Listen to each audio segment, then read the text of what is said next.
my great honor to introduce our first speaker tonight, the founder of Young Overcomers United, Mr. Joe Maxim.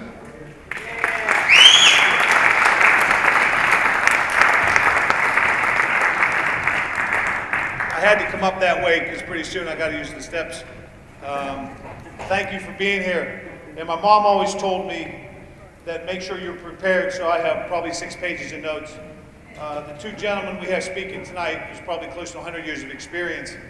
Pastor Don Wilkerson, co-founder of Team Challenge, who's becoming a good friend of my brother's. How gracious it was to say yes to this. And a friend of mine, Dr. Kenneth Ramsey, retired CEO of Gateway Rehab. And so who are we and what do we do? What is a Young Overcomer United? How long ago did this start? We're going to try to stick to a program that's an hour and a half tops. We want to be in and out. Somebody said, how many people are you having? And to be honest, me and my wife have been doing this for 19 years. We do it for the one. And we could have as much information as we want out there with multiple tables, multiple police officers, multiple paraphernalias. But we're coming tonight, the roots of addiction, seeds of hope. We did one of these 2 years ago. It was called Blinders Off, Hope Ahead. Our goal that every person that comes through Young Overcomers gets one most important thing, a seed of hope planted. And my son texted me this morning, and if I read the text, it'll bring tears to all your eyes. My son's 19 years old, and he said, Dad, it's for the one. Just so you know, I've already met the one tonight that it's for. And so we can go home, because we did our job. And that's how serious we take about doing all this for the one. And so who am I? I'm the youngest of 8 children, 5 boys and 3 girls. All 5 boys, alcoholics and addicts, and one of my sisters. 6 out of 8. You'll hear stories tonight of a parent who has 2 children that have gone through it. 19 years ago, God has given me a vision. And he said, you're supposed to start a program that helps young people between the age 15 through 25 with beginning stages, intermediate stages, and full-fledged addicts. I said, yeah, right. What do you want me to call it? And he said, Young Overcomers United. For a year, I lived in torment, not doing it. Listen, my wife says, you have to start this because we can't live like this. So we started with 1 young man in our home over 19 years ago. We went from 1 to 25. In 18 months, my wife would cook every Thursday night and would meet and have fellowship. And the word fellowship means like-mindedness. I get up very early to go to work. I belong to Local 9, which is a bricklayers union, work for a sealant company, a caulking company. And I get up at 4 in the morning, and they wouldn't leave till 3:30. I'm like, guys, I got to go. They didn't want to leave. So 18 months doing that, our counsel was, you need to get out of your home. You're having convicted felons. We'd call parole officers and people that are on ankle bracelets and get them a window to come and hear something positive. And they still want to leave. We were there for 18 months. We moved to Pittsburgh East Full Gospel. We were there for 5 or 6 years, and the Lord brought us to Westmoreland County. And so we've been housed here under this incredible facility for the last, I don't know how many years. This is our umbrella covering. We're a nonprofit organization. We have our 501c3. We are truly a nonprofit organization, just like many others. But we will do it for the one. So what do we do at Young Overcomers United?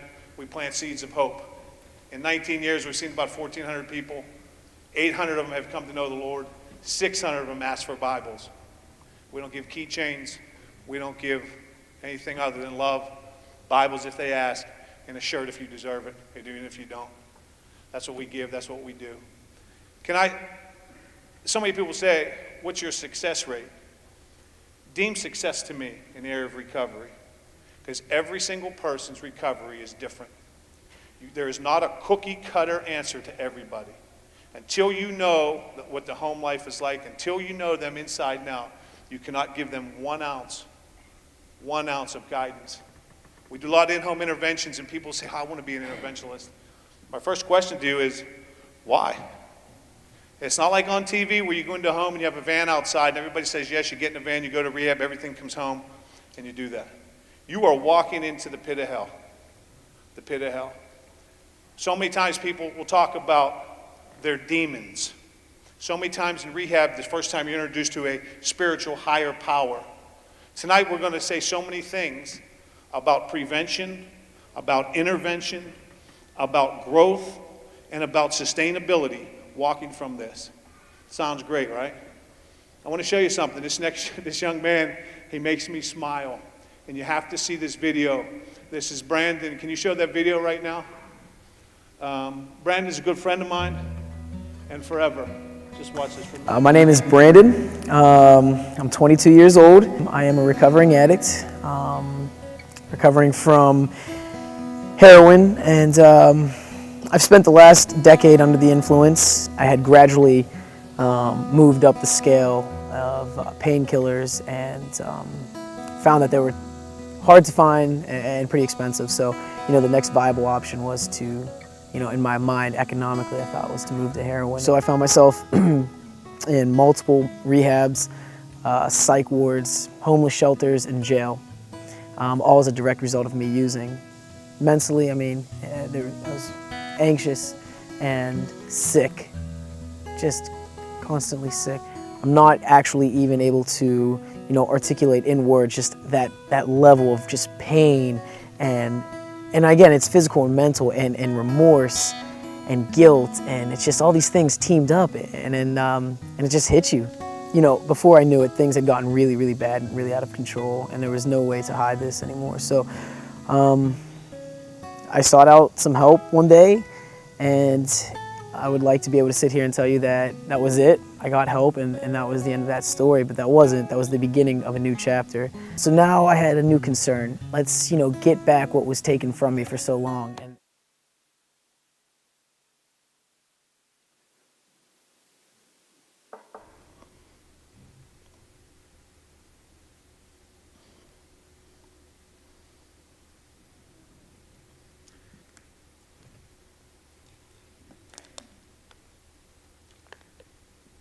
What is a young overcomer?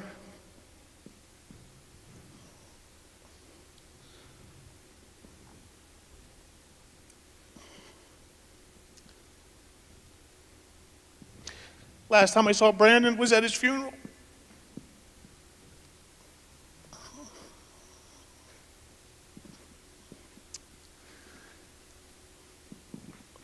The next time I'll see him, walking the streets of gold, that's a young overcomer. That's how I remember Brandon. Sad, but yet so happy. And I got mad at him the other day because he beat me there. Brandon overcame. Brandon accepted Christ. Brandon uprooted the roots of addiction. Brandon had the new root of the love of Christ embedded in him. Brandon lost this fight but won the war. It's so hard to show that video, but to do him justice, that's his smile. And he's walking in heaven right now because of his commitment to Christ. So at Young Overcomers, it's not about your program that you're in, AA, NA, no A. It's not about your sponsor, your accountability partner. It's about your foundation. And I'm very sensitive to everybody in here who is going through this and has lost somebody. I myself have a 21-year-old and 19-year-old. Two biggest blessings in my life: my daughter's pregnancy, first year in college, and my son's accident at age 16.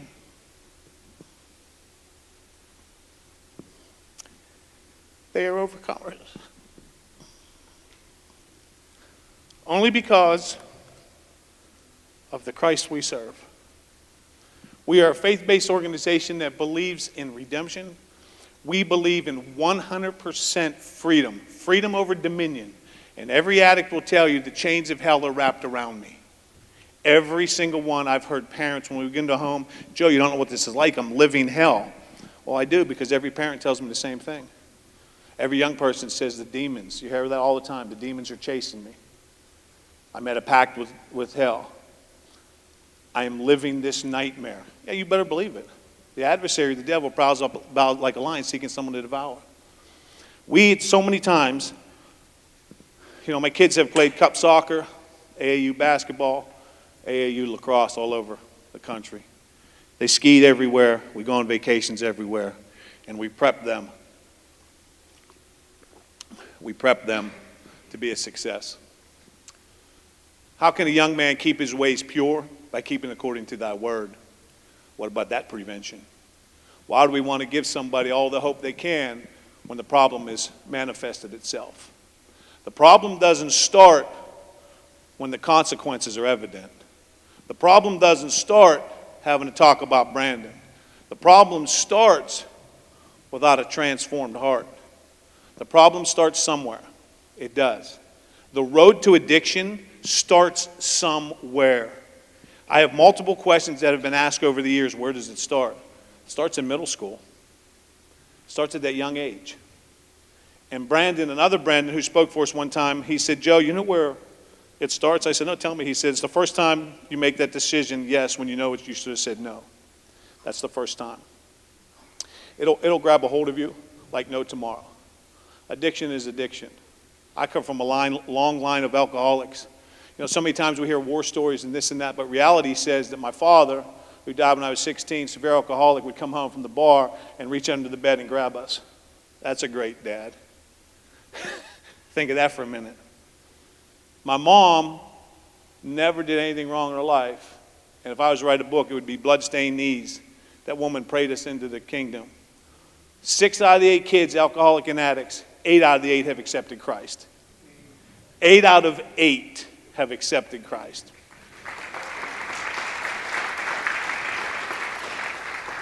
Here goes all my notes. The roots of addiction, the seeds of hope. And we want to bring you a little bit of the spiritual end of recovery. Because to be honest with you, anybody in here that's in recovery, you know every rehab saying there is. You know how to manipulate, cheat, and steal to get high. You know how to hurt your parents, your grandparents, the ones you love the most.